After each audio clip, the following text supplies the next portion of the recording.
are back here on the GSMC Football Podcast. And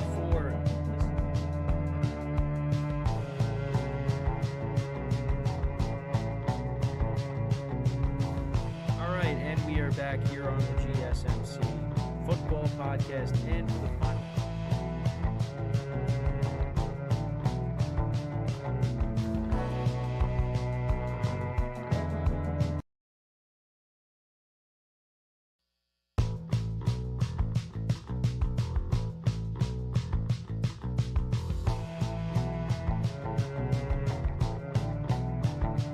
Keep yourself in the loop of everything football on the Golden State Media Concepts Football Podcast. The latest news on and off the field, be it college football, Big Ten, SEC, Big 12, Pac-12, ACC to the NFL. We've got you covered. Listen to the Golden State Media Concepts Football Podcast.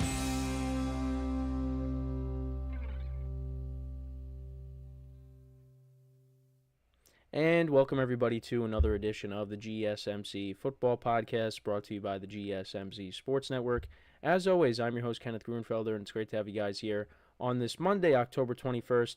We have a lot to cover on the show today. Before I get into that, just want to remind you guys, as always, to tip or donate, get your comments recognized. Make sure to go to the Super Chat button in the chat, click on that, and you'll create any thought or comment that you may have that you want to see displayed on the live broadcast. I will acknowledge it. It just makes the show more lively, more entertaining between myself, the host, and you guys, the viewers. We appreciate your guys' viewership each and every day, so any contribution you can make to the show means the world to us as we put out content for you guys each and every day. And also, the other way to help out the show is by going to the link at the bottom of the show segment on the ticker, gsmcpodcast.net.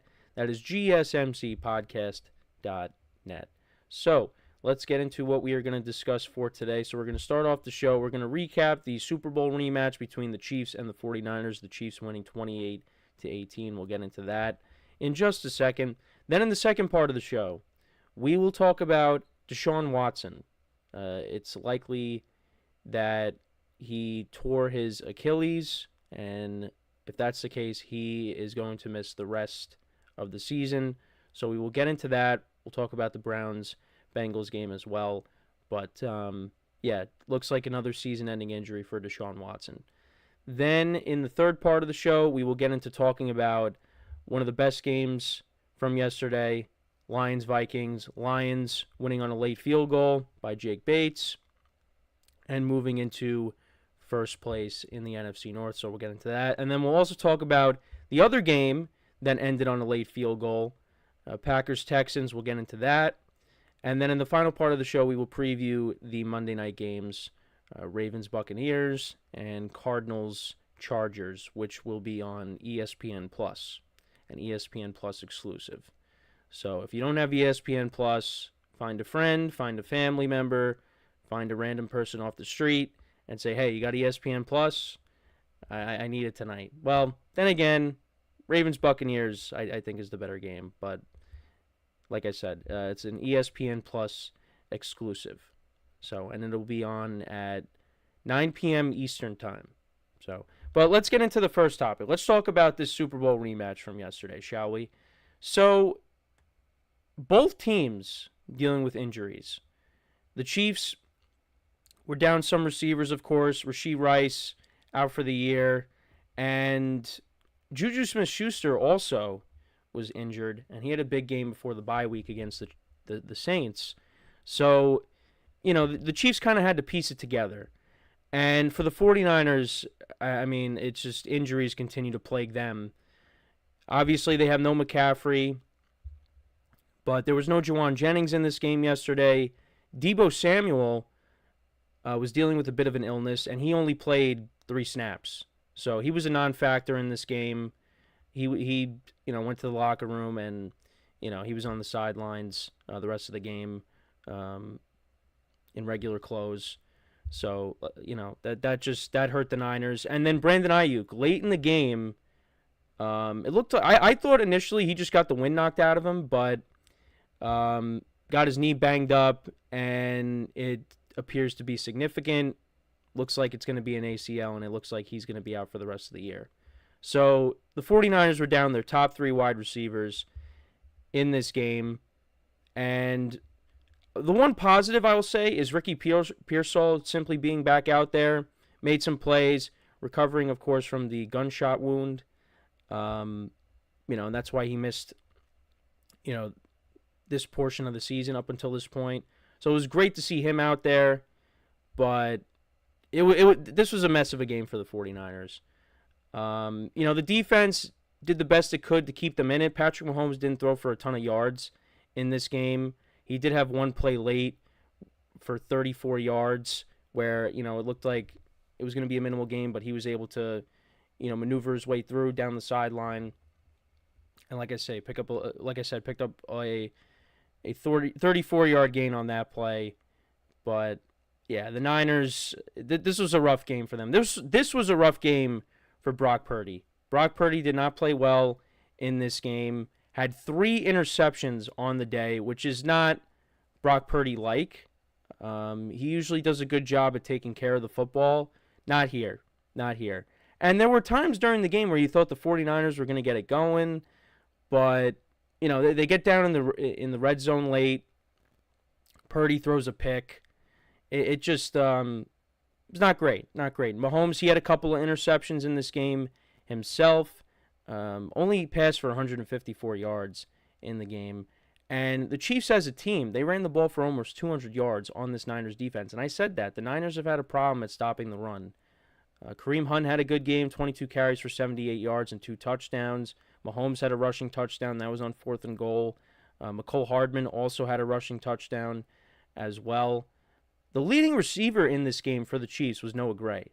4 receptions for 66 yards. Samaje Perine had 1 reception for 22 yards.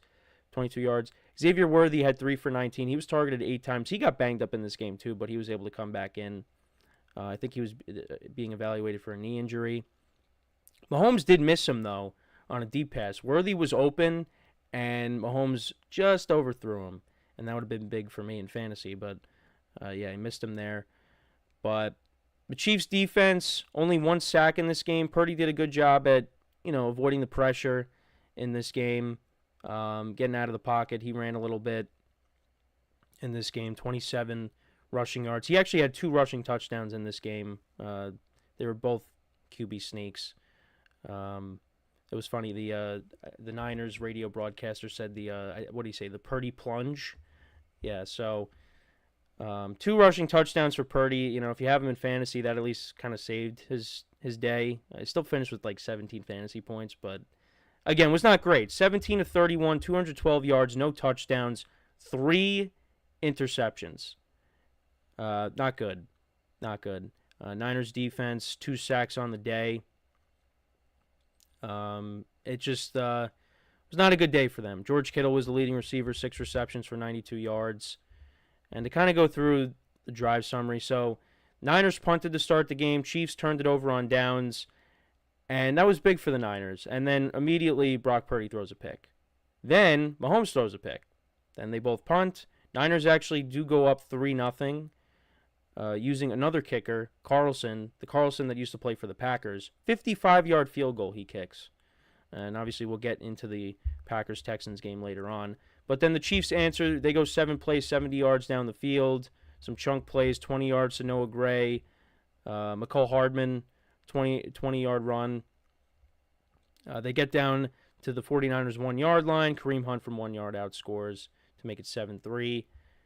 Niners punt in the second quarter. Chiefs, another touchdown drive. Kareem Hunt from 6 yards out. More punts. And it was 14-6 at the half. Mahomes then opens up the second half with a pick, trying to hit Worthy. Gets intercepted by Lenore. Niners turn that into a touchdown. Brock Purdy a rushing touchdown. Carlson then misses the extra point. Thought the Niners would have maybe gone for 2 in that spot, but they didn't. Then the Chiefs punted. They went 3 and out very quickly. And then Purdy throws a pick on 3rd and 6, trying to hit Ronnie Bell. There was a miscommunication there on that play, and then the Chiefs turned that into a touchdown. It was a 33-yard run, it says here. I thought it was for 34 yards, but whatever, by Mahomes. That sets him up, and then Mahomes on 4th and goal scores from 1 yard out to make it 21-12. Purdy then throws another pick. Chiefs turn that into a touchdown. McCole Hardman, 18-yard touchdown run. And, and then the Niners, they ended up scoring a touchdown. Purdy, rushing touchdown. They go for 2. They don't get it. They try to go for the onside kick. They don't get that. And the Chiefs end up winning the game, improved to 6-0. Niners dropped to 3-4. So if you remember from last week, I was saying, are the Niners back after that win against the Seahawks? And, the offense looked better. But, in this game, you have a ton of injuries. Your quarterback turns the ball over. The defense, they held Mahomes down in terms of, throwing the football, but running the football, like I said, the Chiefs almost had 200 yards on the ground. It's not good. They're missing guys on defense. They're missing Ufanga. They're missing Dre Greenlaw. They went over it on the broadcast. And now, you're down your top 3 wide receivers. One of them probably out for the year. You're going to get Deebo Samuel back, and you're going to get Juwan Jennings back. And you're still waiting on Christian McCaffrey. Jordan Mason, had a couple of big runs, but the Chiefs really kept him in check for the most part. Niners right now are not playing like a good football team. And I still think this team will make the playoffs. I think they're going to get guys back. Once you get McCaffrey back, you get some of these guys on defense back. I think you'll be able to make the playoffs. And this division by no means is out of reach. The Seahawks did win yesterday. They destroyed the Falcons, outplayed them. So they're back in first place. But I think that's still the Niners division. I think they're still going to win it. But it's going to be tough. It is going to be tough. And now the Rams, they won yesterday, so now they're only a half a game behind you. The Rams are 2-4, Niners are 3-4. So, the Niners, they gotta figure some stuff out. But, you look at the quarterback matchup. Look, Mahomes was down some receivers. It didn't matter.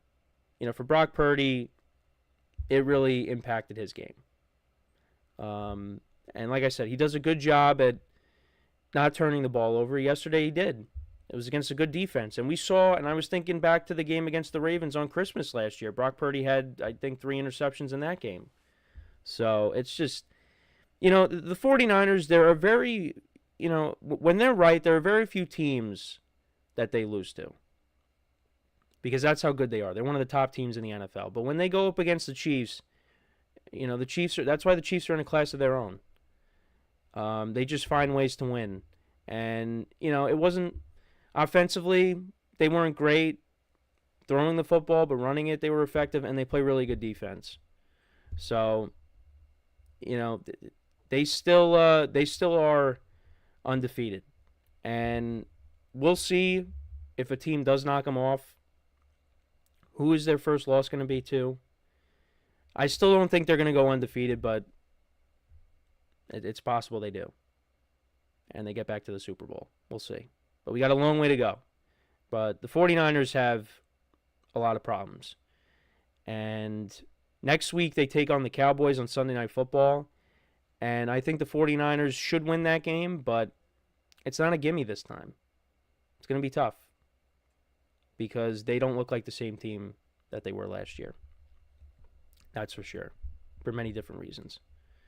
So, yeah, the Chiefs, they are now 6-0 on the year. Niners dropped to 3-4. Let me know what you guys think about this game. What were your takeaways from it? Let me know in the comments. So we are going to take our first break of the show. When we come back, we will talk about Deshaun Watson and him likely being out for the season. And we'll talk about the game itself between the Browns and the Bengals. So, with that being said, stick around, and we'll be right back here on the GSMC Football Podcast.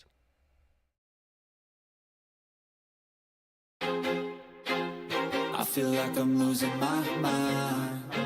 Is everybody in the world blind? Please, Lord, give me a sign, a sign.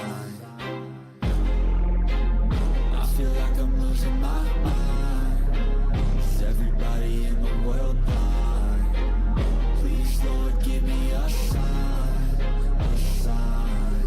I wanna be the greatest. Everybody on the fake shit. I look around and feel like everybody is the fakest. I make this every day and I'm impatient, hoping one day I blow up from the basement. Statement, the top is so vacant. I don't hear shit that I think is amazing. Waiting for my day when I'm playing sold out shows for 1,000 faces. my way and to be put down. It ain't your place, all this my town. If I want that shit, then I'll get it right now. I'm losing it, the noose it fits, I'm losing shit, a stupid myth. You choose to live or choose to dip, you choose to fight or lose your grip and lose a gift. Oh. I feel like I'm losing my mind. Is everybody in the world blind? Please, Lord, give me a sign, a sign.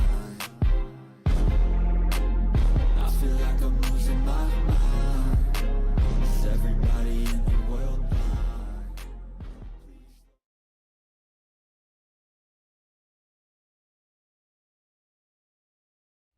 All right, and we are back here on the GSMC Football Podcast. And for the second part of the show, we are going to now get into talking about Deshaun Watson, his injury, and what's going to happen with the Browns going forward. So they played the Bengals yesterday. Bengals picked up a much-needed victory. So now they get themselves, back in the conversation. They're now 3-4 on the season. But, the Browns, their season is looking like it's pretty much over. Deshaun Watson has not played well this year. And, people were talking about, including myself, why is Jameis Winston, not in? They need to make a quarterback change. And, Kevin Stefanski constantly saying, we're sticking with Deshaun. He's going to be the guy. And, a lot of people are talking about, well, is that coming from the owner? Because you put this huge investment on Deshaun Watson, and you bench him, you're essentially saying, yeah, this contract is a disaster, and, we are waving the white flag. So really, it's like, well, then I guess the only way that Deshaun Watson is not going to play is if he gets hurt. And he ended up getting hurt. Non-contact injury, likely an Achilles, and that means, he got carted off the field. That means he's out for the year. He's out for the year. And, Browns fans seem to be pleased by that. And you had guys like Myles Garrett. I saw what Jameis Winston had to say as well after the game, coming to his defense. And I'm not going to, sit here and talk about, what has gone on about Deshaun Watson over the years, because it's out there. We're not going to get into it. But, it's a rough situation all around.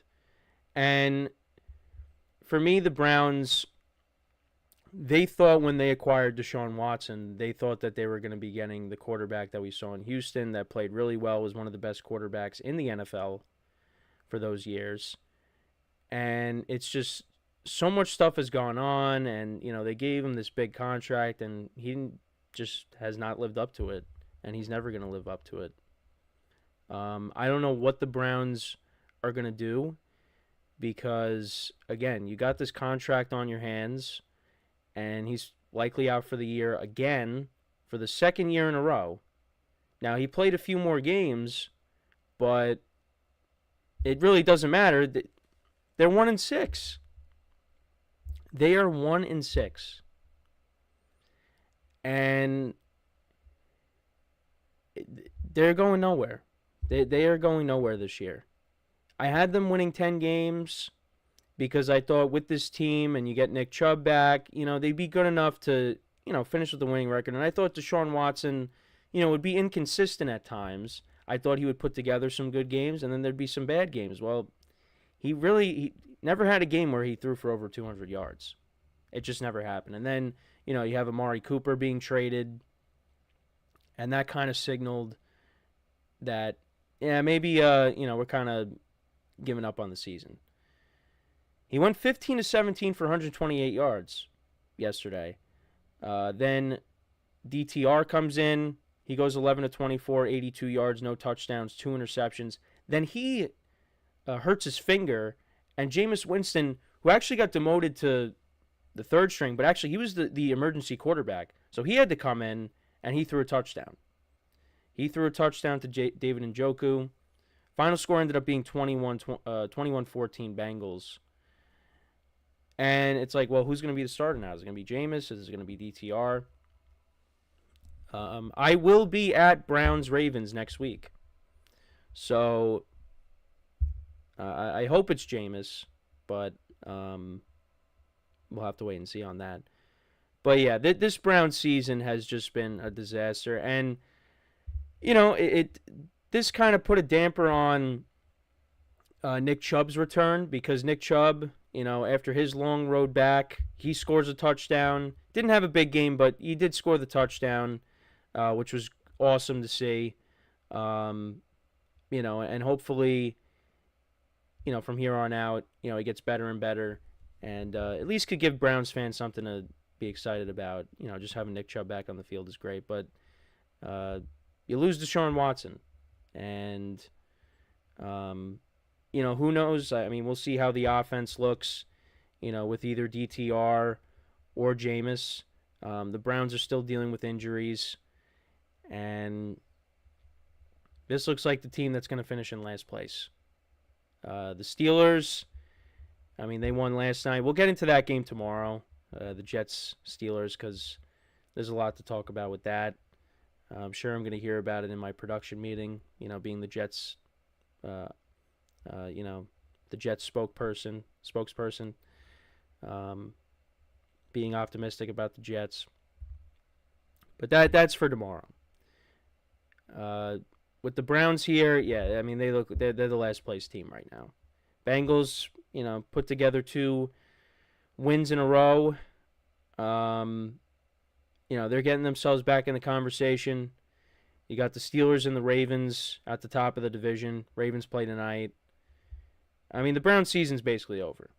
It is, unless, you know, whoever plays quarterback, they just went out. But yeah, this is just for the Browns. This has been a disaster. I mean, there's no other way to put it. You know, and they were better off keeping Baker Mayfield. I'm sorry, they just were. Kevin Stefanski didn't believe in him, I guess. They went in a different direction, and I mean, it's just last year it's the shoulder, now it's the Achilles. I mean, where do you go from here? Do you just eat the money? I mean, that's what the Broncos did.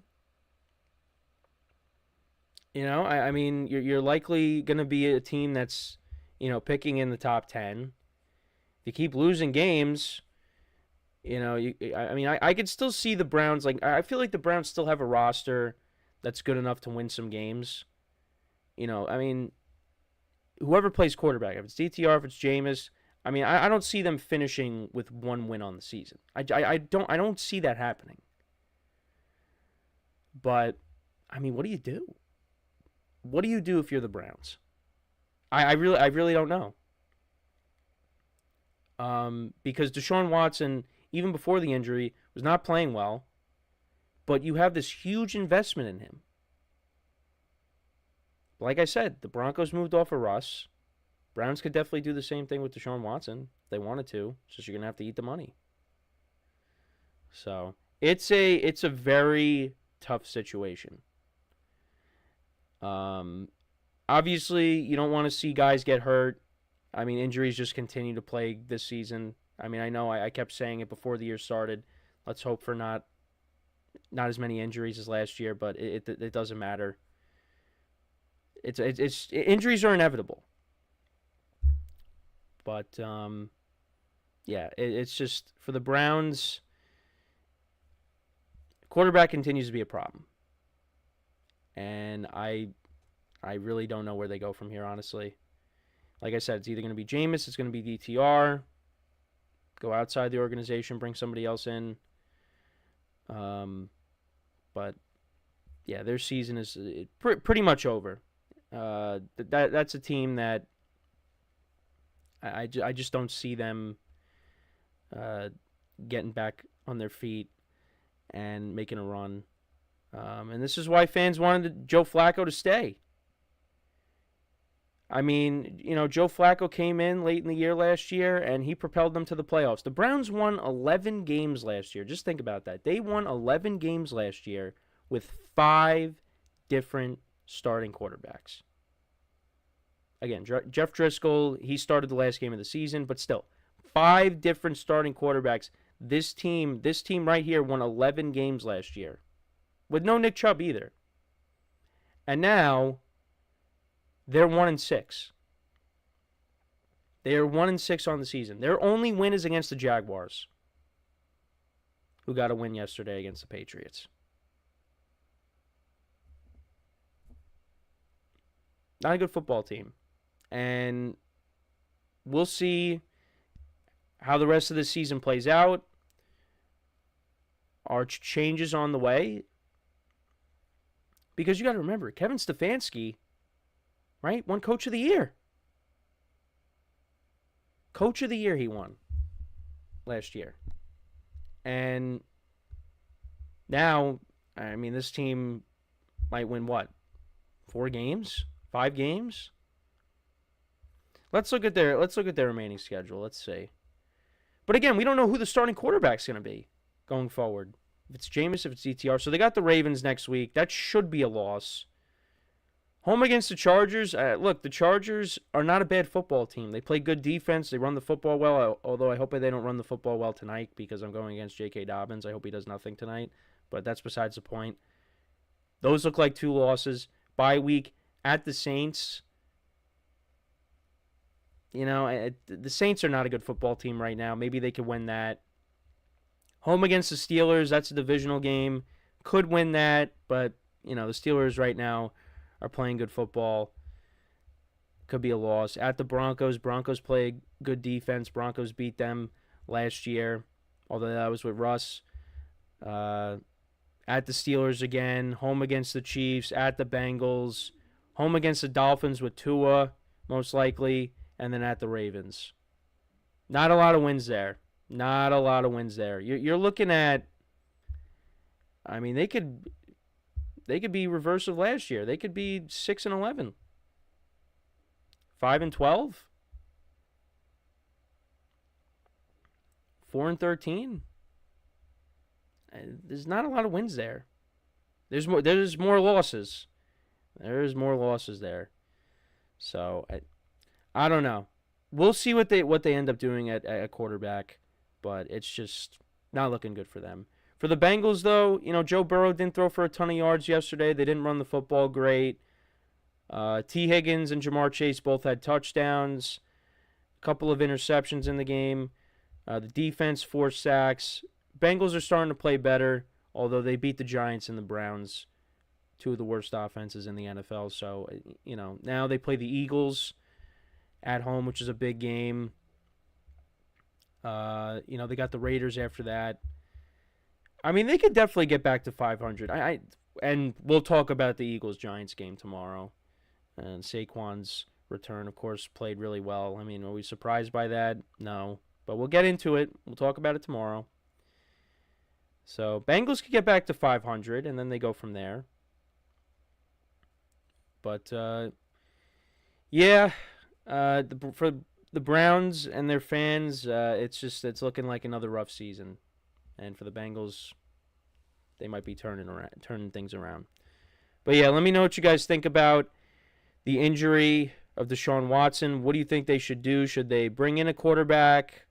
Should they start Jameis? Should they start DTR? Let me know in the comments. So, I mean, I think they should start Jameis, but that's besides the point. But anyways, before we go to break, just want to remind you guys once again to tip or donate and get your comments recognized. Make sure to go to the super chat button in the chat to create any thought or comment you may have throughout the live broadcast. I will acknowledge it, and it just makes the show more lively, more entertaining between myself, the host, and you guys, the viewers. We appreciate your guys' viewership each and every day, so any contribution you can make to the show means the world to us as we put out content for you guys each and every day. And also, the other way to help out the show is by going to the link at the bottom of the show segment on the ticker.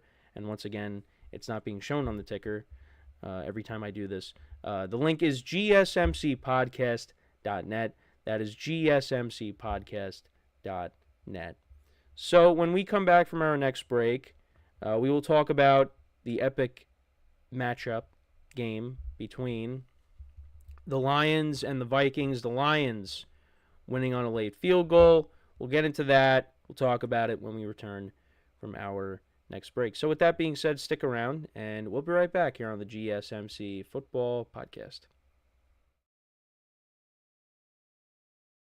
Looking for your daily fix of sports talk without having to pay for it? GSMC Sports Network is available on YouTube. Just search GSMC Sports Network. Get your fix of daily sports talk shows on YouTube, absolutely free. NFL, college football, NBA, MLB, MMA, UFC, fantasy football, and so much more. GSMC Sports Network has shows running all day long, with new sports shows starting every 2 hours. Just like on your favorite cable sports channel, except GSMC Sports Network is absolutely free. Just search GSMC Sports Network on YouTube to catch one of your new favorite shows, like the GSMC College Football Podcast, Chip Shot Football Podcast, Hoops and Heels Women's Sports Podcast, GSMC Basketball Podcast, and so many more. Check it out for yourself. GSMC Sports Network, now available on YouTube absolutely free. Search GSMC Sports Network on YouTube right now.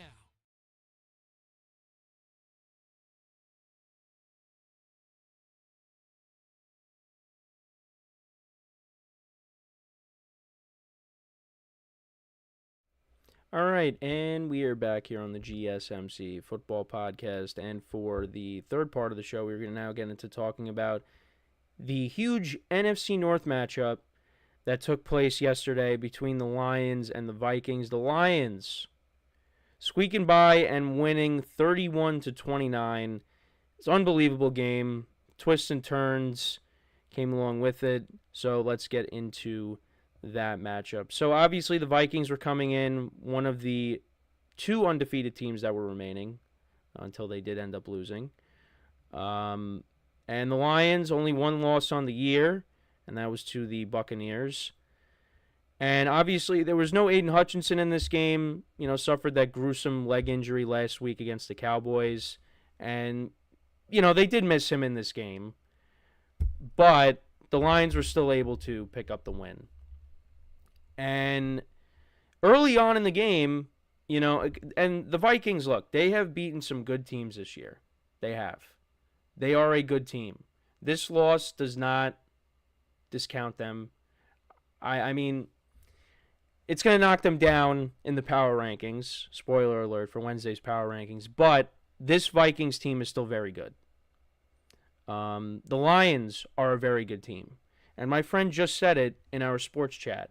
The Lions, the Vikings, and the Packers, they might be the top 3 teams in the NFC. And they all come from the same division. And on top of that, you got the Bears, who are on a bye this week. They also have a winning record. That division is unbelievable. And those teams, all of them, could be in the postseason this year. But anyways, the Vikings did what they've been doing to teams. They were up 10-0. And you thought, this is not looking good for the Lions right now. Because the Lions, they got the ball first. They turned it over on downs.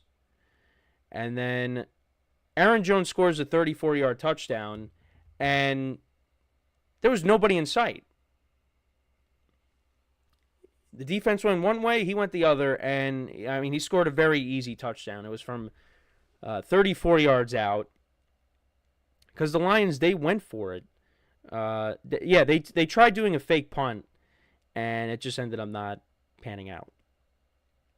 But you know what? That's something that Dan Campbell will get criticized for.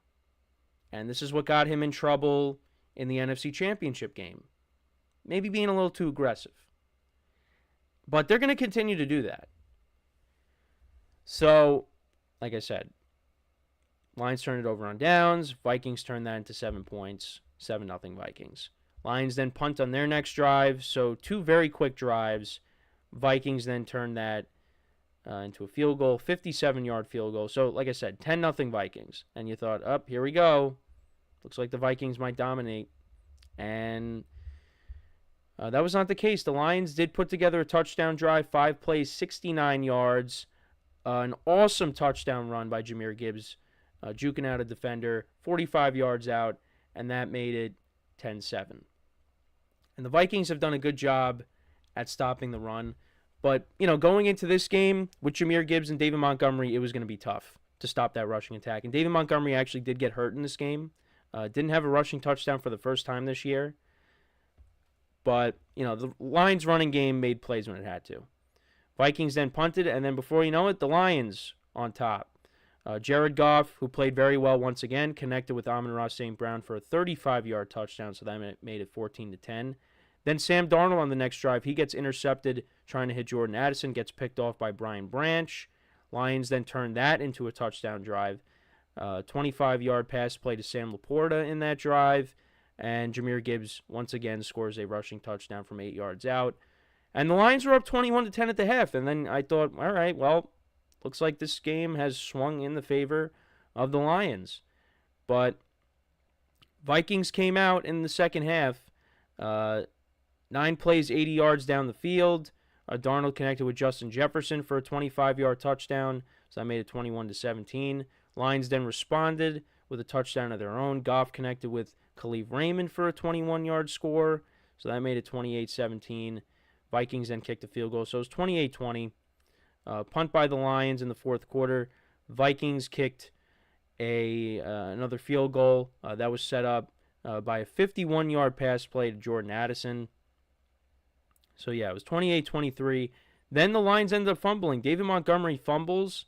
It's picked up. Vikings score. This is by pace from 36 yards out. So that made it 29-28. They did not get the 2-point conversion. Both teams then punted. Lions, they put together a good drive at the end of the game. From the Vikings' 26-yard line, Jake Bates, he kicks the go-ahead field goal, and the Lions end up winning 31-29. Vikings get the ball back, but there's just not enough time left for them to do anything with it. And Lions get a huge, huge win within their own division. And the Vikings, they were undefeated all this time, and they lose to the Lions, and now they're in second place. Jared Goff, another great game for him. He got those early season struggles out of the way. And I think we all knew that was going to happen. He was going to play better, and that's what's been happening lately. 22 of 25, 280 yards passing, 2 touchdowns, no interceptions in this game. Lions ran the ball for 144 yards. Jahmyr Gibbs, 15 carries for 116 yards and 2 touchdowns. David Montgomery, like I said, got banged up in the game. 9 carries for only 31 yards. Amon-Ra St. Brown had a big game. 8 receptions on 8 targets for 112 yards and a touchdown. Jahmyr Gibbs, 4 for 44. David Montgomery, 3 for 39. Khalif Raymond, 3 for 39 and a touchdown. Tim Patrick, 2 for 25. Sam Laporta, it's kind of been quiet this year. I mean, last year he had that touchdown reception, but he only has 224 yards on the season and a touchdown. His first touchdown of the season was last week. So he's been kind of quiet. Jameson Williams had a quiet game. Goff had actually 2 fumbles in the game, but didn't lose either. David Montgomery did lose that fumble. Like I said, Brian Branch had an interception. And the Lions' defense did have 4 sacks. I'm curious to see if they try to add a pass rusher. But, yeah, they were able to pick up the win. For the Vikings, Sam Darnold, was good. 22 of 27, 259 yards, 1 touchdown, 1 pick to Brian Branch. Aaron Jones was good, 14 carries, 93 yards, and a touchdown. Darnold had 4 for 39. Justin Jefferson, a good game, 7 for 81 and a touchdown. Naylor, 4 for 76. Addison, 3 for 66. Hopefully they get Hawkinson back soon. Vikings defense did have 4 sacks on the day. And, yeah, Lions pick up a huge win. And like I said, they now overtake the Vikings for first place. But, yeah, I mean, just looking at the NFC North, you got 2 5-1 teams. The Packers are 5-2. They're a half game back. And then the Bears are 4-2. Division's unbelievable. And you look at the playoff picture, and right now, as it currently stands, you have all 4 NFC North teams in the playoffs. If the playoffs were to end today, the Eagles are a half game back. Falcons are 1 game back. Cowboys are 1.5 games back. Niners are 2 games back. I mean, it's unbelievable how good this division is. That's what we were expecting out of the AFC North, but that hasn't really been the case. Now, the Bengals are starting to put things together, so, maybe at least, 3 of the 4 teams. Because I did have the Bengals and the Ravens making the playoffs. I did not have the Steelers making the playoffs. But, yeah, that's how it currently stands. And this was a big win for them. I mean, again, there was no Aiden Hutchinson. And, that was one of the things that, myself and many others were going to be paying attention to, is how were the Lions going to do without, I got to fix my camera here. How are the Lions going to do without, their main guy on defense? And they still were able to win the game. It wasn't easy. Like I said, the Vikings are a very good team. They're 5-0 for a reason. But the Lions are a very good team. The Lions are a very good team, and they proved that here. And I may not be perfect on some of my predictions from this year. The Commanders are one that I thought the defense was going to be bad. Oh, that was weird. Oh, never mind. I was like, oh, my camera did that Spider-Verse thing, and then it just was good after that. But anyways, the Commanders don't look good. The Jets prediction doesn't look great. But I mean, I got to tell you, my Super Bowl prediction right now looks good. Lions are playing really good, and the Chiefs are still undefeated.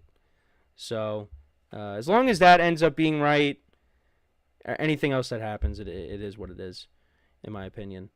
So, but yeah, I mean, I can't wait to see more of these matchups between these NFC North teams. I mean, so far, we've had 2 of them, and both of them have included the Vikings. Both games have been unbelievable. Packers-Vikings, I mean, it was a tale of 2 halves, but that still ended up being a good game, and this game was a classic.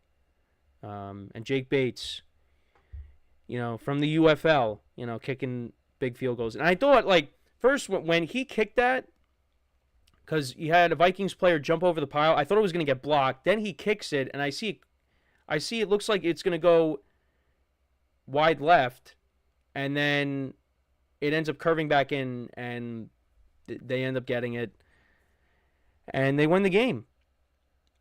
So, and he had a good day as well. Lions are a really good team. And like I said, I'm curious to see what they do before the deadline. Maybe try to add a pass rusher. I know there were some rumors floating around about Max Crosby, but I don't think that's going to happen. If that happens, that would be unbelievable. But it doesn't seem like that's going to happen. There's got to be somebody they could add. Or maybe they just really believe in the guys that they have on the roster. And I mean, I love Dan Campbell as a head coach. I really do. And like I said, I hope he learns from his mistakes from last year during their playoff run. I want to see this team do it this year. Even though I said I had the Chiefs over them in the Super Bowl, love to see this team win the Super Bowl this year. Really would. It's hard to root against this team. It is. Because Dan Campbell, he really turned the culture around. Jared Goff, his story as well. I mean, the Rams, that trade ended up working out for both teams because the Lions are really good. Although you want to, Jared Goff wants to win a Super Bowl. And the Rams, they went all in and they won the Super Bowl with Stafford. So it ended up working out for both teams. I mean, and the Lions right now, they're one of the best teams in the NFL. They are. And I would like to see this team do it this year. And I think they can. I think they can. Even without Aiden Hutchinson, I think it really does hurt their chances. But, they showed yesterday they could still win. They could still win in that's a tough place to play. And they were able to do it. They beat a very good team on the road. So, but yeah, let me know what you guys think though about this game. What were your takeaways from it? Let me know in the comments. So, we're going to take our next break. When we come back, we'll talk about the Packers. We'll talk about their win over the Texans. So stick around once again, and we will be right back here on the GSMC Football Podcast.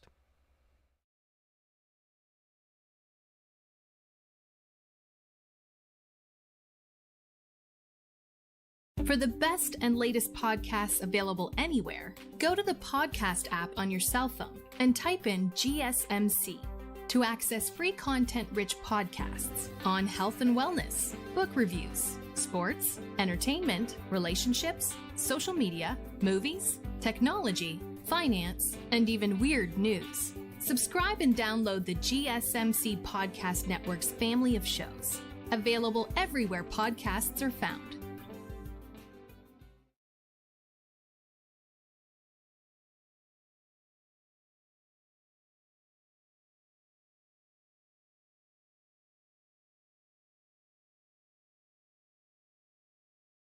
All right, and we are back here on the GSMC Football Podcast. And for the fourth part of the show, we are going to now get into talking about the Texans-Packers game from yesterday. You know, these games, because I said, between this game and the game we just talked about, those are going to be some of the best games of the weekend, and they were. They were as advertised. Packers were coming in at 4-2, Texans 5-1 on the season, and interesting game for both quarterbacks. Jordan Love, 3 touchdown passes in this game. Did throw a couple of interceptions. C.J. Stroud, he only went 10 of 21 for 86 yards. Texans ran the ball with Joe Mixon. Like I said, the turnovers helped them. But let's kind of go through it. So, yeah, first drive of the game, Jordan Love throws a pick. Trying to hit Dontavian Wicks, who had a touchdown in this game. The Texans, they turned that into a field goal. Fairbairn from 23 yards out. Both teams punted. And then the Packers put together a 13-play, 92-yard drive down the field. And Love connected with Tucker Kraft for a touchdown, a 14-yard touchdown. So, yeah, that made it 7-3. Texans then punted on their next drive. And Ballantyne ends up muffing the punt. Texans recover, and they end up cashing in, scoring a touchdown on that drive. Joe Mixon from 2 yards out scores. Then the Packers, on their drive, they end up putting together a touchdown drive. Jordan Love connects with Dontavian Wicks for a 30-yard touchdown, so that made it 14-10. Then it was 14-13. Fairbairn kicks a 52-yarder. And then Jordan Love throws another interception. Texans turn that into a touchdown. Joe Mixon had a 32-yard run, and then he scored from 4 yards out. They did go for 2. They did not get it. So it was 19-14 at the half. Texans then punted to open up the second half. Packers, they put together a 9-play, 71-yard drive. Josh Jacobs had a big run on this drive for 27 yards. And then later in the drive, he scored, and I didn't know this, but he scored his first ever receiving touchdown in the NFL. Love connected with him from 8 yards out. He scores from 8 yards out. So that made it 21-19 Packers. More punts. We go to the fourth quarter. A lot of punts. Texans finally score. 13 plays, 45 yards. Almost 6.5 minutes of time of possession. And big play. You know, Stroud did not put together a great performance, but he did hit Xavier Hutchinson for an 11-yard gain on 3rd and 10 from the Packers 23, and you thought, that might be it. They might just, that might be it, but they might have iced it. But that was not the case. The Packers were able to get the ball back. 35-yard field goal by Fairbairn, and the Packers put together an 8-play, 44-yard drive. They get into field goal range, and, kicking has been a problem for the Packers. They just have not been able to figure it out. They bring in Brandon McManus, and he kicks a 45-yard field goal to win the game, does his first Lambeau leap, and the Packers win. They improve to 5-2. The Texans drop to 5-2.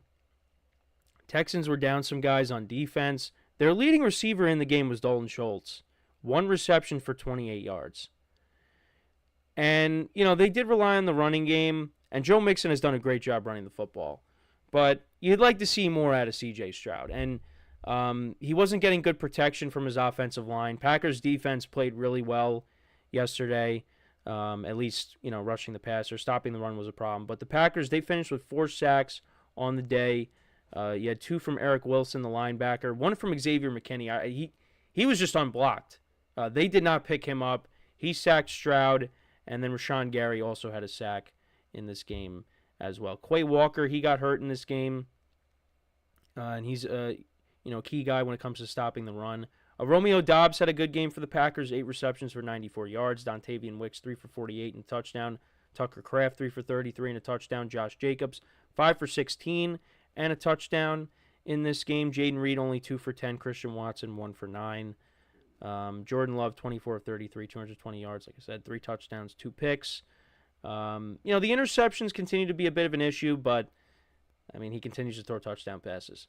So, it was a good game. But like I said, you'd like to see Stroud throw for more yards in this. And this is what I was talking about, though. Wanted to see the Texans go on the road and, beat a tough opponent. Now, they had their chance. This was a very close game. But they were not able to do it. And, you look at their schedule coming up. You got the Colts. You got the Jets. You got the Lions, the Cowboys, the Titans, the Jaguars. And then later in the year, you got the Dolphins with Tua, at the Chiefs, home against the Ravens on Christmas, and then at the Titans. So there's some tough games later in the year. You got the Lions in there almost in the middle of November. So, look, the Texans are still a very good team, and they are, they're going to win this division. However, the Colts, they're 4-3 right now. So they've kind of, righted the ship a little bit. They won with Flacco last week. They beat the Dolphins, although, those wins weren't overly impressive in my opinion. The Dolphins, you had Tyler Huntley starting, and then he got hurt, and Tim Boyle had to come into the game. So, Colts, they got some tough games coming up. You got the Texans next week.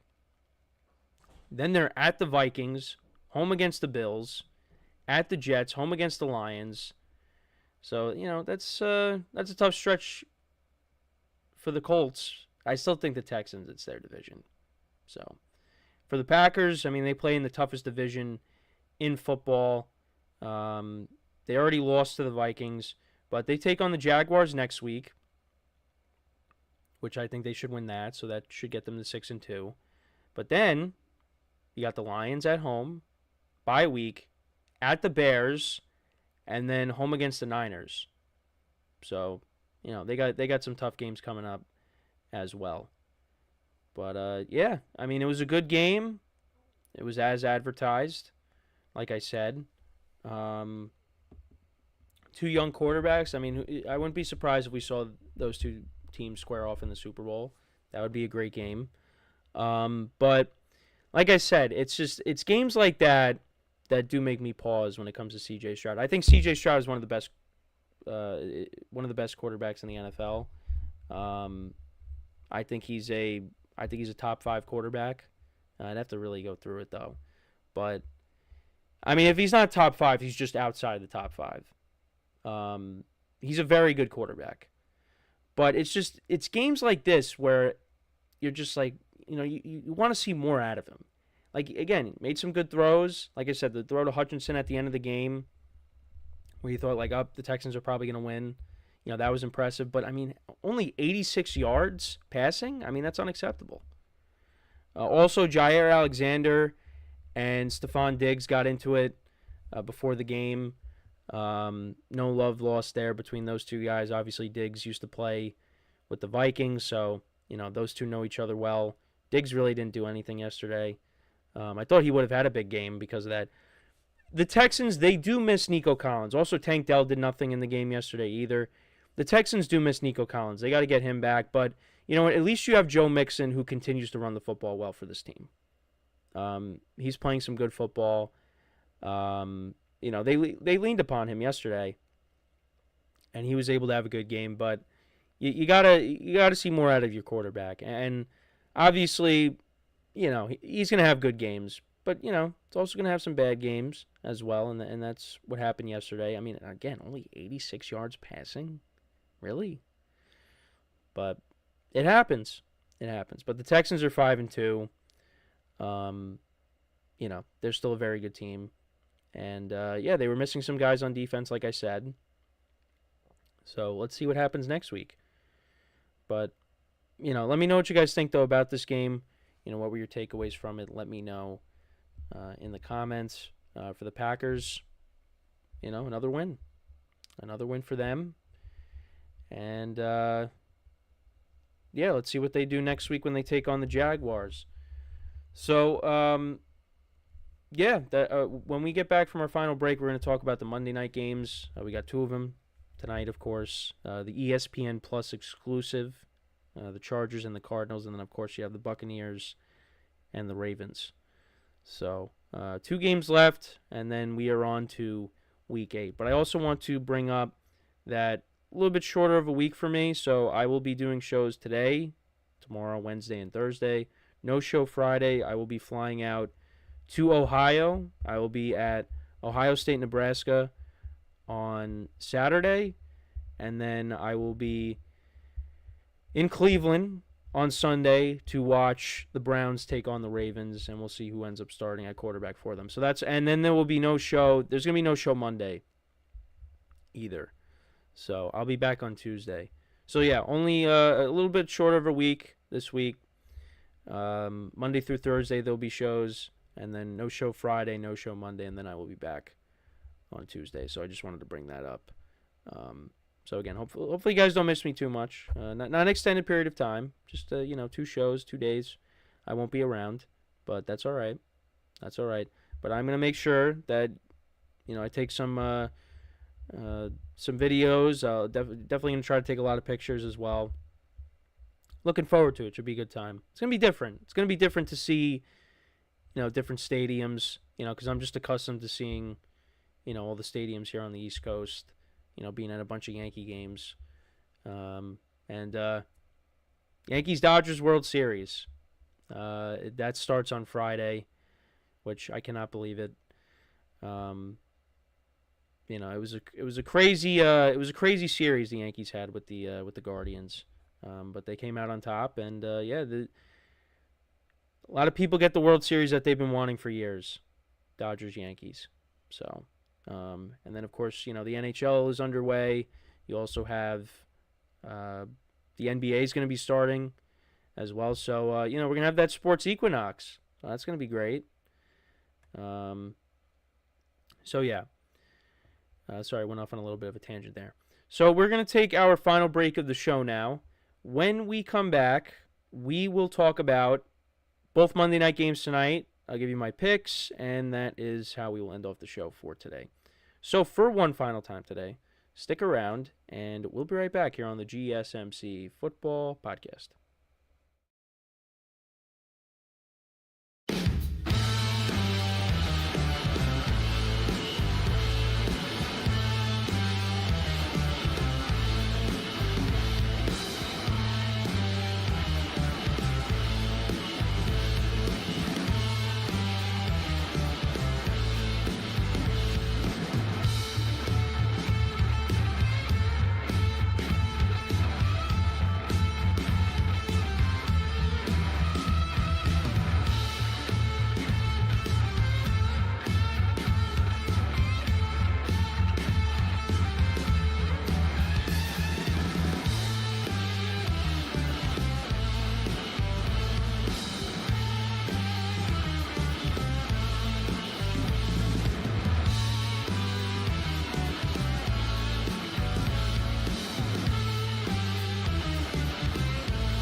All right, and we are back here on the GSMC Football Podcast. And for the final part of the show, we're going to preview both Monday night games for tonight, and that will be how we end off the show here today. So let's get into the first game we'll preview. We'll preview the Ravens-Buccaneers game, and then we'll go to the Chargers-Cardinals after that. So, these teams met a couple years ago. That was Tom Brady's last year. That was back in Tampa. That was on a Thursday night. Ravens got the win there. Now, obviously, it's a little bit different. You got Baker Mayfield playing quarterback, and he's been playing well this year. And the Ravens have really hit their stride. They really have. Derrick Henry is awesome. That probably is the best signing of the offseason, is bringing in Derrick Henry. He's been unbelievable this year. 704 yards rushing, 8 touchdowns. Lamar Jackson, 10 touchdowns to 2 interceptions. And then on the other side, Baker Mayfield, 15 touchdowns to 5 interceptions. Looking at the league rankings, the Ravens 6th in passing yards per game. The Buccaneers are 9th. Rushing yards per game, the Ravens, of course, are 1st, averaging 205.3 rushing yards per game. The Bucs are 8th. They're starting to get it going on the ground. Last week against the Saints, Bucky Irving, he's been running the football well. Sean Tucker, he was making plays for them against the Saints. Rashad White was banged up. He's back. And Todd Bowles was talking about, the running back situation, and he was saying how it's going to be more of a committee. So you're going to see all 3 guys out there. Now that, hurts their value in fantasy, but, that's good when you got, that many running backs in your backfield that, you can mix and match. And, I sound like I'm talking baseball when I'm talking about mixing and matching. But, that's good for the Buccaneers, though. Give the Ravens different looks. We'll see how that works out tonight. And then points per game. The Buccaneers are 3rd, 29.7 points per game. And the Ravens are 4th, 29.5 points per game. The Buccaneers, they put up 50 points on the Saints last week. So that, factored in. But, 33 points against the Eagles, 30 against the Falcons, 37 against the Commanders. They do put up points.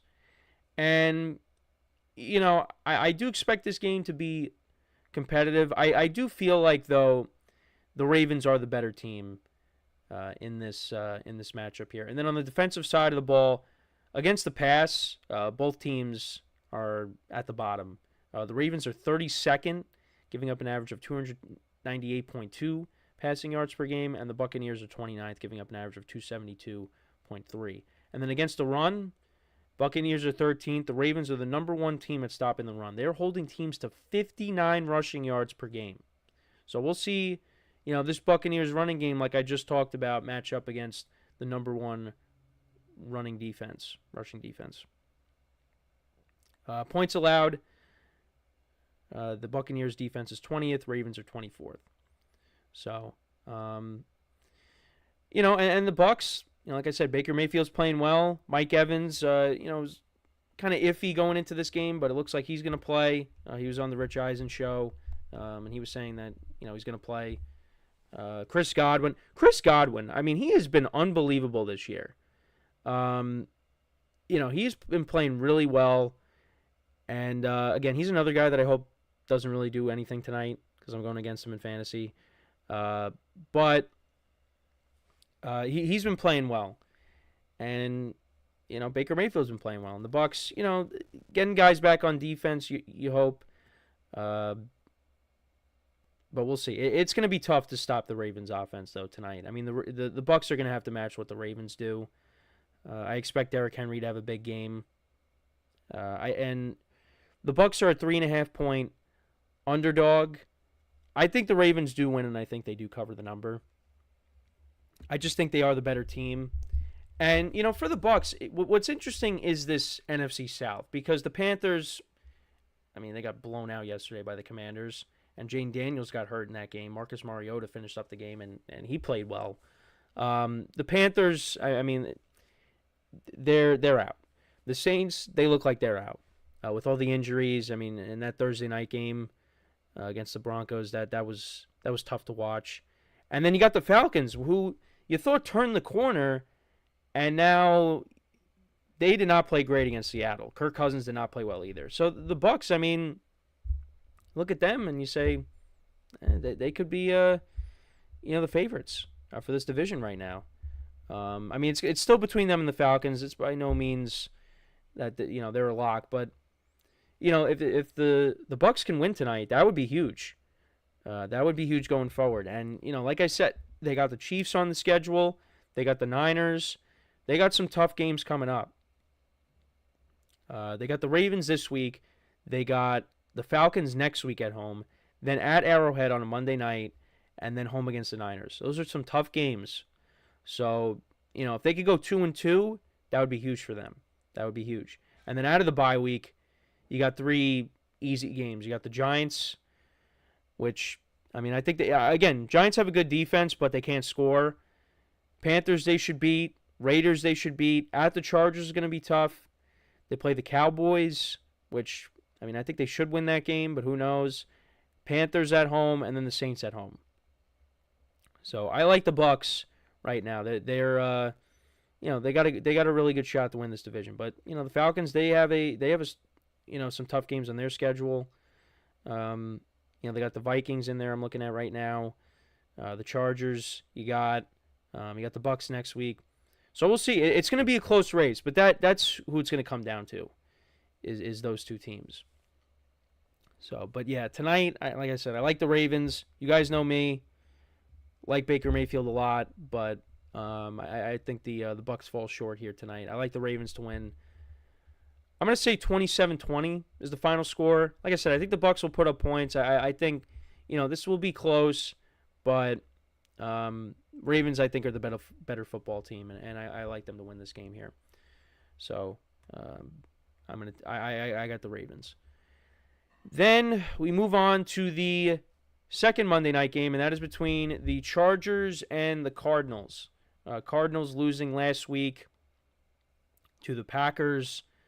The Chargers, they picked up a win against the Broncos. They're 3-2 on the season. These two teams met, I think, in 2022, I believe. And the Chargers won that game. Looking at the league rankings, Cardinals are 26th in passing yards per game. Chargers are 31st. Chargers are a team that loves to run the football. Rushing yards, Cardinals are 7th, 145.2 rushing yards per game. Actually, the Chargers are 12th. I thought they would have been higher. But yeah, they're averaging 127.8 rushing yards per game. And then points per game, the Cardinals are 18th and the Chargers are 25th. Then on the defensive side of the ball, the Chargers defense is the better defense in this matchup. They are giving up an average of 209.4 passing yards per game, which is 11th. And the Cardinals, they are giving up an average of 230.3 passing yards per game. The Chargers are 6th, giving up an average of 97.2 rushing yards per game. And then the Cardinals are 30th. Got to fix my camera again. They're giving up an average of 153 rushing yards per game. So that doesn't bode well for my fantasy team with James Conner. And I'm going up against my friend who has J.K. Dobbins, and I'm hoping Dobbins doesn't do much, but we'll see. Maybe if Conner could, maybe he doesn't, have a ton of yards in this game, but, maybe the Cardinals, they put up points in this game and, he scores a couple of rushing touchdowns. That would be nice. And then points allowed, Chargers defense is first. They're giving up an average of 13.2 points per game, and the Cardinals are 29th. They're giving up an average of 27.2. So, you look at the statistics. The Chargers are the better team here. Offensively, they haven't been overly impressive. They don't put up a ton of points. Justin Herbert this year, he hasn't been spectacular. On the season, he is looking at his touchdown interception ratio. It's good. It's 6-1, but he only 6 touchdown passes. He's at 815 passing yards. Kyler Murray, 8 touchdowns and 2 picks, which is good. 1,186 passing yards. J.K. Dobbins has been good this year, 438 rushing yards and 3 touchdowns. James Conner, 403 and 3 touchdowns. Marvin Harrison Jr. is going to be playing in this game, it looks like. He's their leading receiver this year for the Cardinals, 279 receiving yards and 4 touchdowns. Joey Bosa did not practice, doubtful for this matchup, so that's big for the Cardinals. with him being out. And then on the Cardinals side, some guys are limited. But like I said, Marvin Harrison Jr., of course, he left the game against the Packers with a concussion. He looks like he's going to play. So we'll see. I mean, right now, the Chargers are 1-point favorites. I do like the Chargers to win this game. I mean, I think it's I would say like a 20-17 game, 23-20 game. I think it'll be close. But yeah, Kyler Murray has not played well. He didn't play well last week. I mean, they did beat the 49ers on the road. So I can't say he hasn't played well this year. I told you. I mean, 8 touchdowns and 2 picks. That's good. But again, he's one of those guys you want to see more out of him. And the Cardinals, I mean, I think that they're kind of going to finish around what I had them at record-wise. I mean, right now they're 2-4. They got the Dolphins then next week. Then they play against the Bears. They do have some tough games coming up on the schedule. They still got to play the Rams and the Niners again, even though they destroyed the Rams when they played them. But it's going to be different when they play the Rams the second time because they're going to probably have Cooper Kupp and Puka Nacua back by then. So, for the Chargers, look, they play really good defense and they run the football. Harbaugh is already changing the culture over there. And, once you get, some more playmakers on this offense, and you continue to rebuild this team, the Chargers are going to be a good team for a long time with Harbaugh, I would imagine. So I expect them to win tonight, get to 4-2. Cardinals probably going to drop to 2-5. But we'll see. You never know. But that game is on ESPN+. So like I said, if you have a friend, a family member, or some random person you see on the street, ask them if they have an ESPN Plus account. If you don't have it, if you really want to watch this game, I mean, if you don't, look, we got Buccaneers, Ravens on as well. So, but that's the only way you're going to be able to watch this game is if you have ESPN Plus. So, but yeah, I got the Chargers winning. I got the Ravens winning as well. So let me know what you guys think. Who do you have winning these games? Let me know in the comments. And that is pretty much it for the show for today. Thank you guys for tuning in. Make sure to check out all the other shows. Give the other shows some love like I always say. Make sure to subscribe, leave a comment, and like the video. Greatly appreciate it. So yeah, until next time, I'm Kenneth Grunfelder signing off from the GSMC Football Podcast brought to you by the GSMC Sports Network. Have a good day, and I will talk to you guys tomorrow. Take care. Mm-hmm.